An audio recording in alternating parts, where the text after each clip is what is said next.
apabila kamu melihat pembinasa keji inilah orang yang menyesatkan, paling menyesatkan, Bang, Bapak. Pembinasa keji itu berdiri di tempat yang tidak sepatutnya. Para pembaca hendaklah memperhatikannya, maka orang-orang yang di Yudea haruslah melarikan diri ke pegunungan. Orang yang sedang di peranginan di atas rumah, janganlah ia turun. Ini perkara tentang Mesias palsu loh. Ini pembinasa keji ini adalah Mesias palsu. Siapa Mesias palsu? Baca dalam kitab Daniel. Apa ciri-ciri Mesias palsu itu? Raja itu akan membuat perjanjian itu menjadi berat. Coba bayangkan, Paulus yang mengatakan bahwa Taurat itu tidak bisa dilakukan oleh semua manusia. Makanya Yesus menggantikan, menggenapi supaya dia diselamatkan, manusia diselamatkan. Pauluslah yang mengutuk hukum Taurat. Sementara hukum Taurat itu perintah dari Tuhan. Raja itu akan membuat perjanjian itu menjadi berat bagi banyak orang selama 1 kali 70 masa. Pada pertengahan 7 masa itu ia akan menghentikan korban sembelihan dan korban santapan. Apa kalian masih mengadakan korban sembelihan, Pak? Dan korban santapan, Pak? Jawab, Pak, jujur, Pak. Kalau kami umat Islam, kami bisa jawab. Sekali setahun kami mengadakan korban sembelihan. Apa kalian masih mengadakan korban sembelihan, Pak? Tidak perlu lagi karena Yesus sudah disalibkan di kayu Inilah salib. kata Nabi Daniel, adanya Korban pembinasa hewan. keji. Ini ciri-ciri pembinasa keji itu menghentikan Lah. korban bakaran. Ini Ya, nubuatan pembinasa, Daniel nih. tapi jangan kita. Tapi di pembinasa keji kan tidak disebutkan Paulus. Memang tidak, Kalaupun Mesias-Mesias palsu sama. muncul, Mesias itu juga tidak Mesias-Mesias disebutkan Yesus. Ya. Bapak nih lucu, tidak ada yang namanya Iya, nubuatan jadi- itu disebutkan nama. Nubuatan itu akan tergenapi dengan ciri-cirinya nanti. Tidak ada juga Mesias itu bernama Yeshua, nggak ada. Di sini tidak tertulis nama Paulus, tapi ciri-cirinya. Paulus, Yang membatalkan hukum korban persembelihan itu siapa? Jawab saja, namanya siapa? Yesus. ya kita orang Kristen kan Ya setuju udah. kalau tidak mengadakan persembahan kurban karena Yesus sudah menjadi kurban penghapus dosa. Nah, mana Yesus ajarkan itu? Mana Yesus ajarkan itu bahwa seharusnya yang punya otoritas tertinggi yang mengajarkan bahwa kalian tidak lagi mengadakan korban bakaran setelah aku mati. Itu yang paling berhak membatalkan hukumnya itu Yesus loh. Tiba-tiba Paulus, dah minimal jangan Yesus lah, muridnya sendiri Yohanes, si Matius. Ini orang luar yang tidak pernah berjumpa dengan Yesus mengklaim dia adalah utusan dan pilihan Yesus, lalu mengatakan dengan matinya Yesus telah batallah hukum Taurat. Lalu Anda bilang bahwa dia tidak membatalkan hukum Taurat. Lalu saya tanya, ketika ada pernyataan hukum Taurat, jangan memanggil Allah lain di depanku. Menurut hukum Taurat, Allah itu siapa namanya? Lalu siapa Allah kalian namanya? Mayoritas Kristen, siapa nama Allah kalian? Akan banyak nanti Ya Allah Bapa. pertentangan. Ya, Kalau kami Allah Allah Bapa. Bapa. Kalau menurut kami Yesus juga Allah. Akhirnya apa? Selesaikan dulu kalian berdiskusi, baru berhadapan dengan kami. Biar saya bicara sesuai konteks denominasi kalian. Begitu. Jadi ini nyata, pembinasa keji itu kerjaannya membatalkan hukum korban bakaran. Bahkan Yesus sendiri tidak pernah membatalkan hukum Taurat. Nah, lalu tiba-tiba Anda bilang, Paulus itu meneguhkan hukum Taurat kok. Hukum Taurat yang mana? Yang mana? Iya. Hukum 10 perintah Allah kan disebut juga hukum Taurat karena tertulis dalam kitab Taurat. Oke, baca. Jadi Kami ini artinya pembaca yang ajaran- baik loh. Ya. Ya. Oke, ini, lihat ya. Ini saya buktikan ya. Paulus itu memang kontradiksi sama dirinya sebagaimana kalian umat Kristen sering kontradiksi dengan diri kalian. Nih, saya tunjukkan ya.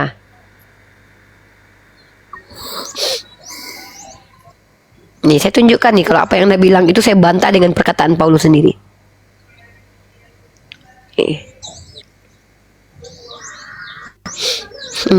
Kami ini pembaca, Pak.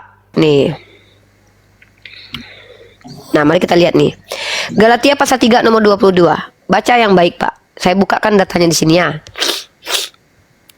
Galatia pasal 3 nomor 22. Baca baik-baik. Saya tidak tahu lagi pakai bahasa apa supaya kalian mengerti. Lalu kalian bilang bahwa dia tidak membatalkan hukum Taurat. Baca nih. Saya bacakan ya. Galatia pasal 3 Ya, baca. nomor 22. Itu dibaca ya. Nih. Tetapi kitab suci telah mengurung, ini kitab suci loh Pak. 10 hukum Taurat Ya. itu ada di dalam kitab suci. baik seremonial, non seremonial, baik rohani maupun jasmani. Tetapi kitab suci telah mengurung segala sesuatu di bawah kekuasaan dosa, supaya oleh karena iman dalam Yesus Kristus janji itu diberikan kepada orang yang percaya. Sebelum iman itu datang, kita berada di bawah pengawalan hukum Taurat dan dikurung sampai iman itu telah dinyatakan. Jadi hukum Taurat adalah penuntun bagi kita sampai Kristus datang, supaya kita dibenarkan karena iman. Baca ayat 25-nya. Sekarang iman itu telah datang, karena itu kita tidak berada lagi di bawah pengawasan penuntun. Nih, ini pernyataan Paulus. Hei, penuntun itu tadi hukum Taurat dan buku Taurat. Ya, Lalu di Anda ending, bilang 10 Tauratnya enggak. Tunjuk kepada saya bahwa Paulus mengatakan kita tidak batalkan 10 hukum Taurat. Tunjuk. Karena di sini Paulus mengatakan kitab suci itu adalah penuntun. Di dalam kitab suci itu, baik yang 10 dan 600 misfot ada di dalamnya. Lalu kalian pandai-pandainya kalian mengeluarkan makna dengan mengatakan, iya, yang seremonialnya yang kami batalkan, yang rohaninya kami jalankan. Persepuluhannya itu masalahnya rohani jasmani. Pak, ayolah. Jangan berkontradiksi dengan diri sendiri. Cukup Paulus aja yang sering bertentangan dengan dirinya sendiri ya. Nih, baca lagi sampai selesai. Oke. Sebab kamu semua adalah anak-anak Allah. Karena iman di dalam Yesus Kristus. Karena kamu semua yang dibaptis dalam nama Kristus telah mengenakan Kristus. Dalam hal ini tidak ada orang Yahudi atau orang Yunani. Hei, Tuhannya Bani Israel saja menuliskan memfirmankan perkataan kepada Musa, menurut kalian, ini menurut kalian kan, barang siapa bangsa asing yang ingin memberikan persembahan, ikut makan persembahan bersama dengan orang-orang Yahudi, kewajiban mereka apa? Bersunat. Tiba-tiba kata Paulus, nggak ada lagi beda orang Yahudi dengan orang Yunani loh, sama aja. Hei, beribu tahun loh Tuhannya Bani Israel itu memisahkan antara orang berkulub dengan tidak berkulub loh. Tiba-tiba ribuan tahun kemudian lewat Musa, lewat Abraham, lewat Daud, lewat Salomo, datang Paulus mengatakan sama aja. Yunani dengan Yahudi di mata Tuhan sama aja, nggak perlu bersunat. Hello Pak, yang harus memiliki otoritas berkata seperti itu harusnya Yesus. Yesus Pak sebagai Tuhan. Kok tiba-tiba muridnya nggak ngomong gitu, Yesus nggak ngomong gitu, ada orang yang ngeklaim ketemu sama Yesus. Dengan matinya Yesus telah batal hukum Taurat. Tiba-tiba orang Kristen bilang, iya, yang 10-nya enggak kok. Padahal dalam Galatia pasal 3 itu seluruhnya, semuanya loh. Tiba-tiba kalian bilang enggak. Buktinya, Pak dengar ya. Bukti kalau kalian sendiri sebagai umat Kristen masih ambigu dengan doktrin ini, makanya ada Advent. Itu kenapa ada Advent. Advent itu seluruh Kristen Advent enggak. Advent itu enggak makan B2. Advent itu orang yang mengaku mengikuti hukum Taurat. Kenapa? Karena mereka sadar bahwa tidak mungkin hukum Taurat dibatalkan. Makanya antara Advent dan Katolik makan B2 enggak? Makan, jangankan makan B2. Ya, artinya apa Pak? Di antara kalian yang mengklaim ini kitab suci kalian saja masih banyak pertentangan. Lalu kalian berhadapan dengan kami umat Islam yang belajar. Kami belajar, kami menemukan kejanggalan. Wajar, ternyata Kristen itu banyak saling membidatkan. Karena ini nih, ada kontradiksi dari perkataan Paulus dengan dirinya sendiri. Di satu sisi telah batal hukum Taurat, di satu sisi aku tidak membatalkan. Makanya ada dua denom Kristen. Yang satu Advent yang menjalankan hukum Taurat, yang lain enggak menjalankan hukum Taurat. Ini pembuktian. Jadi kami bicara nih pakai implementasi. Pak, implementasinya apa? Perpecahan denom di antara kalian. Itu bukti kalau kalian sendiri pun masih bingung dengan ajaran kalian. Pak, lanjut. Ya, kalau saya sih tidak bingung. Dulu nih ya, Uni kan moderator, aku mau sholat dulu ya. Tinggalkan dulu ya. Enggak, aku moderator tapi belum bisa naik turunkan. Bang Faruk harus hapus dulu aku, baru tambahkan lagi, baru diconteng. Kalau enggak bisa. Oh, bisa cerita ya. Oke, berarti nanti aku naikkan dengan Pak Christian. Kalau dengan Pak Christian aja, nanti saya pulang sholat baru saya naikkan lagi ya. Lanjut Pak Christian. Jadi kalau apa namanya, walaupun perbedaan denom, memang tulisan Paulus ya saya akui ya dijumpai banyak hal-hal yang kontradiksi. Jangankan kita orang Kristen yang baca atau Unirifa yang baca, si Petrus pun temannya Paulus ya. Di 2 Petrus 3 ayat 15 dikatakan, ini ya kenapa kontradiksi ya. 2 Petrus 3 ayat 15 Petrus katakan, anggaplah kesabaran Tuhan kita sebagai kesempatan bagimu untuk beroleh selamat. Seperti juga Paulus, saudara kita yang kekasih, telah menulis juga kepadamu menurut hikmat yang dikaruniakan kepadanya. Hal itu dibuatnya dalam semua suratnya, apabila ia berbicara tentang perkara-perkara ini dalam suratnya, ada hal-hal yang sukar dipahami. Ini Petrus temannya yang bilang ya. Sehingga orang-orang yang tidak memahaminya dan tidak teguh imannya memutarbalikkannya menjadi kebinasaannya sendiri. Sama seperti juga mereka buat dengan tulisan-tulisan yang lain. Baru nasihat si Petrus ya. Saudara-saudaraku yang kekasih, kamu telah mengetahui sebelumnya, karena itu waspadalah, supaya kamu jangan terseret ke dalam kesesatan orang-orang yang tak mengenal hukum. Jadi memang Oke, kalau gitu saya simpulkan deh. Oke lah, kalau gitu saya simpulkan. Berarti memang Tuhan Anda ingin menjebak orang. Udah, itu aja clear. Kenapa? Emang sengaja, emang Tuhan Anda membuat orang bingung. Dengan mengutus Paulus yang kata-katanya nggak mudah dipahami. Udah clear, selesai perkara kita, Pak. Nah, ini ya perbedaan kami, Pak, dengan Anda. Udah, nggak apa-apa. Berarti Anda, bagaimanapun saya menjelaskan bahwa ada pertentangan dengan bukti sekaligus, bahwa jangankan kami umat Islam, kalian Kristen aja bertentangan tentang pernyataan Paulus, lalu Anda benarkan itu, ya sudah. Kalau gitu saya ngambil keputusan. Seandainya saya tidak jadi Kristen, itu bukan salah saya, Paulus yang salah. Ngapain dia menjelaskan nggak jelas? Seperti Nabi saya. Kalau Nabi saya jelas. Nabi saya itu ndak ada yang ambigu setiap penjelasannya. Makanya saya lebih menerima menjadi Islam. Kenapa? Saya nggak mau tersesat. Dalam Islam itu jelas. Kul huwallahu ahad. Nggak ada ahad adalah ini, ahad adalah makna 3, ahad adalah makna nggak ada. Ya, jadi kalau seandainya banyak orang bertengkar gara-gara Paulus, jangan salahkan orang. Salah Paulus. Kenapa? Salah dia lah jadi guru bias. Saya jadi guru mengajarkan orang, tidak mungkin saya pakai bahasa-bahasa yang sulit dipahami. Kenapa? Kecuali saya menginginkan orang itu nggak paham. Seperti Yesus, kenapa dia menggunakan bahasa perumpamaan? Karena dia tidak menginginkan semua orang paham. Karena dia hanya menginginkan murid-muridnya, karena memang dia diutus untuk memilih-milih domba tersesat. Dia yang bilang kan, kenapa Yesus menggunakan bahasa perumpamaan? Karena ada nubuatannya dalam kitab Yesaya. Walaupun mereka punya telinga, walaupun mereka punya mata, mereka tidak akan melihat. Karena memang Tuhan tidak menginginkan ketaubatan mereka. Makanya ketika Yesus berkata, bagaimana mungkin kalian bisa meluputkan diri kalian dari hukuman dosa? Faktanya orang Yahudi sampai sekarang ingkar kepada Isa Al-Masih putra Maryam. Itu fakta perkataan Yesus. Tapi kalau Paulus Anda bilang dia ambigu, katanya dia pengajar, katanya dia guru lagi untuk orang tidak bersunat, lalu dia pakai bahasa yang tidak dimengerti sama orang tidak bersunat. Orang yang bersunat aja nggak paham, apalagi orang tidak bersunat. Orang yang punya hukum Taurat yang bisa bahasa Ibrani aja nggak paham, apalagi orang yang pakai bahasa Yunani. Kayak mana itu? Ini saya orang Padang nih. Rifa, kau kuutus menjadi murid kepada orang Ternate. Aku orang Padang, ku bawa filosofi Padang, ditamparlah aku sama orang Ternate. Kau pikir kami ngerti filosofi Padang? Bicara pula aku pakai kata-kata perumpamaan lagi. Pak, ini Pak dipakai. Kalau memang begitu tujuan Tuhan Anda mengutus Paulus, artinya memang sengaja membagongkan manusia. Yang diajarkan Paulus itu loh orang Yunani. Dia loh orang Yahudi pakai bahasa Ibrani, tiba-tiba menggunakan bahasa tinggi yang tidak mudah dipahami orang Yunani dan berharap orang Yunani paham dengan cepat. Ini sama nih Pak analoginya Pak. Sama seperti yang saya sebutkan tadi. Ya. Aku mengajarkan orang Ternate menggunakan bahasa Padang.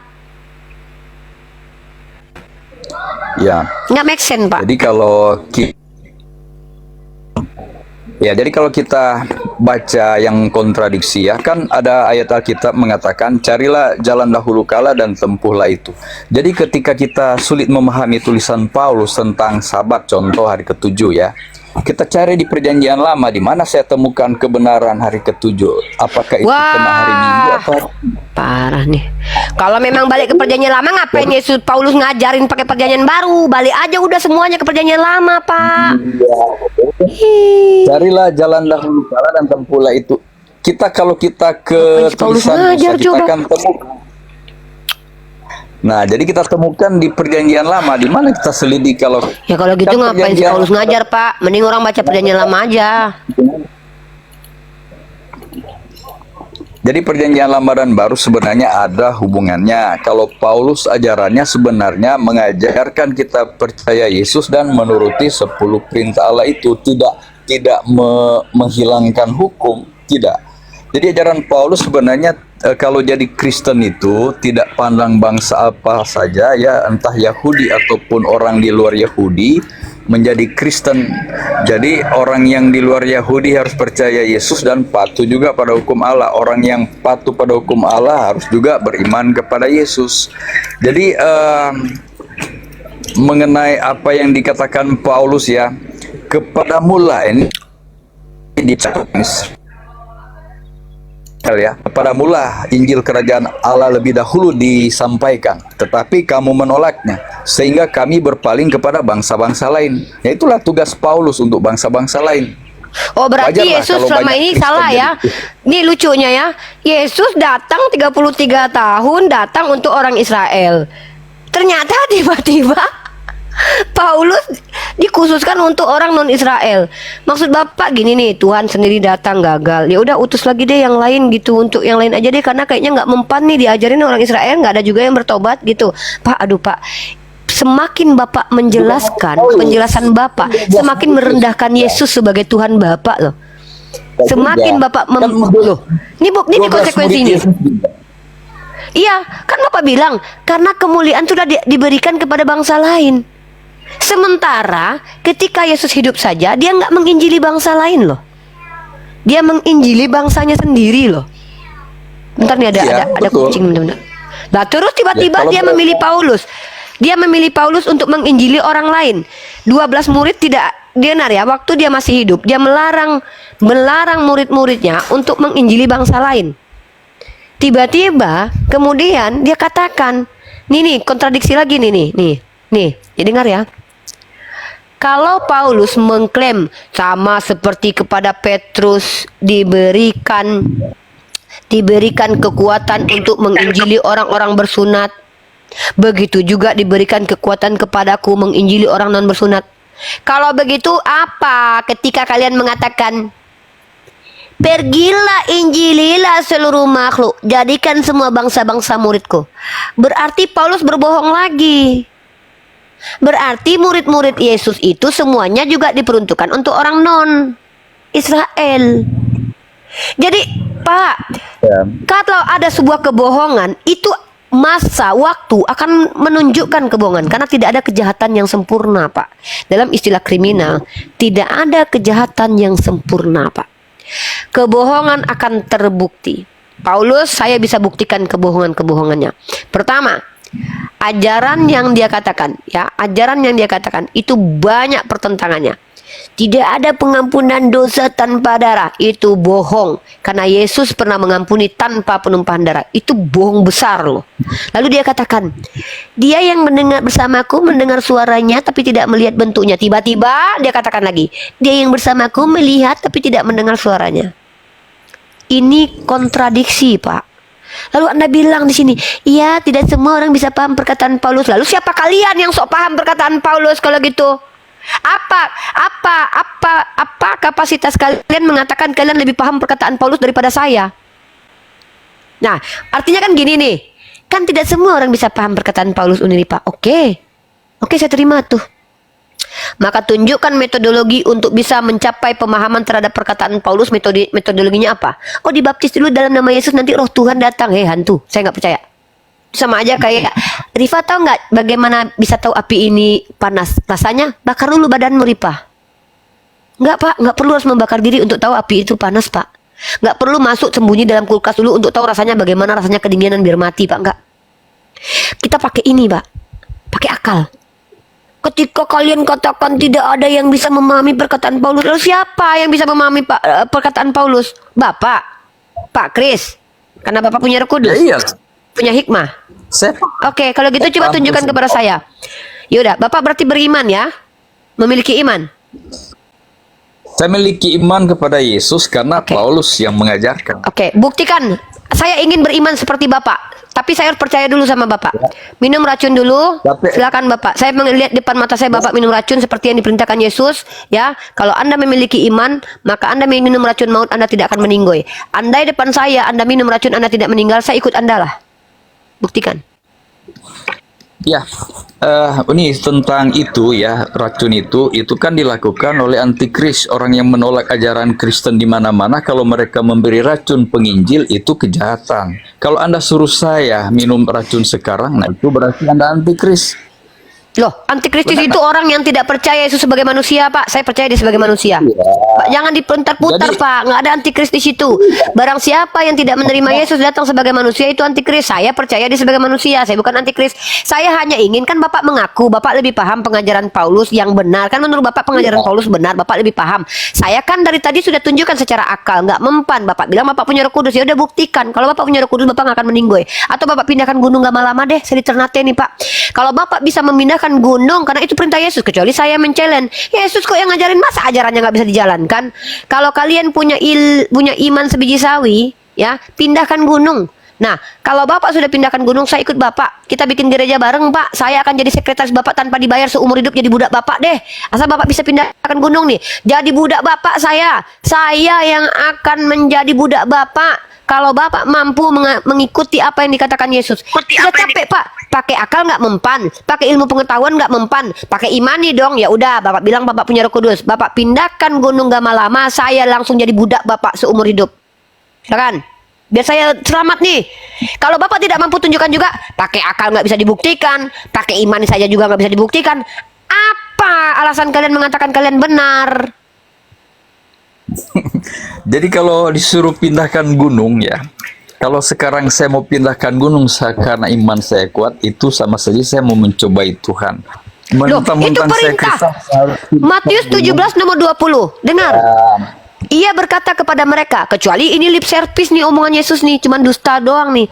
Karena kamu kurang percaya. Hei Chris Wilujan, karena kamu kurang percaya. Sebab aku berkata kepadamu, sesungguhnya sekiranya kamu mempunyai iman sebiji sawi, Chris Wilujan, kamu dapat berkata kepada gunung ini, pindah dari tempat ini ke sana. Maka gunung ini akan pindah dan tak akan ada yang mustahil bagimu. Kalau Anda betul-betul punya Roh Kudus, pindahkan gunung Gamalama. Seumur hidup aku jadi budakmu, Pak Chris Wilujan. Ya. Nah, ketika itu muncul kalimat itu kan Yesus sedang mengajar murid-muridnya ya supaya iman mereka kuat terhadap Yesus. Mereka harus yakin bahwa Yesus sanggup menolong mereka walaupun mengalami berbagai kesulitan. Itu memindahkan gunung memang suatu hal yang mustahil kita lakukan sekarang. Kalaupun nanti bisa terjadi demikian, ya kita tunggu saatnya ya. Jadi ketika tunggu saatnya, Pak, kalau udah tunggu saatnya, Pak, nggak usah, Pak. Mending saya jadi Islam aja, jelas secara akal bisa dibuktikan, secara ilmu pengetahuan bisa dibuktikan. Nggak usah lah, Pak, nggak usah, Pak. Nggak usah, nggak usah. Kalau saya pindahkan gunung sekarang, apa manfaatnya untuk Nirifa kalau saya Saya pindahkan jadi gunung? Kristen, saya ikut Anda jadi budak Anda. Artinya saya selamat kan? Menurut Anda jadi pengikut apa yang Anda imani sekarang kan, kalau ikut kepada apa yang Anda imani saya selamat kan? Berarti Yesus menyelamatkan saya loh. Kalau betul Yesus itu menyelamatkan seluruh dunia, 3,4 juta mata memandang ini akan ikut saya. Bang Zuma pun akan jadi budak Anda loh kalau Anda mampu pindahkan gunung loh, Pak. Saya pastikan itu loh. Saya pastikan Bang Dewa ini bahkan jadi asisten pribadi Anda loh. Kemana Anda pergi dia akan nempel. Kalau perlu dipakunya badannya sama Anda loh. Bang Dewa loh itu. Bang Glenn ini akan jadi pengacara gratis seumur hidup untuk Anda loh. Saya jadi budak Anda loh, Pak. Jadi budak Anda. Bang Faruk ini jadi security Anda seumur hidup loh. Asal Anda mampu. Tunjukkan kepada kami Anda mampu pindahkan gunung sebagaimana perintah Yesus. Kenapa? Pakai akal nggak mempan, nggak terbukti. Pakai ilmu pengetahuan nggak terbukti. Lari lagi ke imani. Kurang. Mindahin gunung sambil digigit ular. Pindahin Jadi gunung kalau aja lah, udah satu aja ide. Gue kalau Nah, memang kalau gunung kita- Gamalama dia udah bisa pindahin mah gue seneng banget, soalnya gue ketar-ketir nih di belakang gunung Gamalama. Gue takut nanti tiba-tiba gue lagi santai terbat gini, tiba-tiba gunung Gamalama halo Rifa katanya kan, takut. Mending dipindahin dulu sama dia nih biar gue aman nih di Ternate nih. Ya Uni, kita kan ini lagi situasi aman damai, masih ada toleransi. Enggak, ini enggak aman damai nih. Kami lagi mencari kebenaran menurut Anda kan. Menurut Anda kan kami ini lagi nggak benar nih. Nggak, 3,4 orang ini, kalau di 3.000-nya adalah orang, 400-nya orang Kristen, 3.000-nya orang Islam, berarti 3.000 orang itu tersesat menurut Anda kan. Seluruh dunia akan menyaksikan, Pak. Tidak, dari Yesus lahir ke dunia, siapa tokoh yang telah memindahkan gunung? Ya makanya saya tanya Uni, mau tanya balik dengan ayat itu, ada enggak murid Yesus memindahkan gunung ketika Yesus berbicara demikian? Itulah buktinya, tidak ada kebenaran yang disampaikan Yesus dalam perspektif kitab Anda ini adalah kebenaran. Kenapa lip service? Makanya kami nggak percaya kitab Anda. Berarti ada maknanya di balik perkataan Yesus supaya murid Yesus itu punya imannya kuat. Mereka Ya iman percaya tanpa Yesus dibuktikan sanggup gitu. menolong Tapi mereka. kalau kalian bisa gini loh. Ya udahlah, kami percaya aja, Pak. Itu namanya botol. Mohon maaf ya. Udahlah, Pak. Udah ya. Saya nggak mau. Kita udah nggak ilmiah. Pertama saya konteksnya ilmiah. Saya bicara dari ranah tataran akal sehat dan juga ilmu pengetahuan dengan pendekatan ilmu linguistik, pendekatan makna, tafsiran, takwilan nggak apa-apa. Tapi kalau sudah masuk ke ranah kelitan seperti Pak Kris ini, saya nggak mau ikut lagi ya. Sudah panjang kali lebar, sudah berapa kali saya membuktikan, dan pada akhirnya endingnya adalah Anda pindahkan gunung Gamalama, saya langsung jadi budak Anda. Udah, nggak usah banyak cerita. Jadi nggak perlu Anda ini nggak usah. Percuma Pak, kita hanya akan berdebat kusir. Oke, naikkan yang lain.